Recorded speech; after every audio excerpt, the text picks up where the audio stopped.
দর্শকদের কাছ থেকে তাদের জলের বোতল কাড়িয়ে নেওয়া হয়েছে।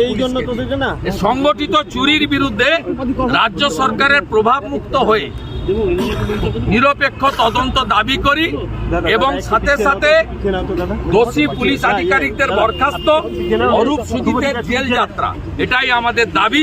নিরীহ দর্শকদের মুক্তি দিন, তাদের বিরুদ্ধে করা মামলা প্রত্যাহার করুন আর তাদের টাকা ফেরত দিন। এই 5 দিনের সুদ সহ ফেরত দিন।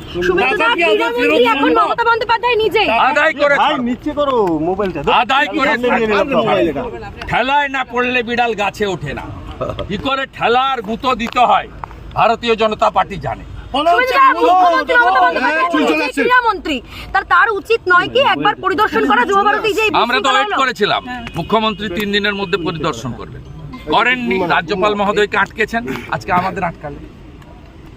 ছি মমতা, ছি ছি। চোর চোর চোর।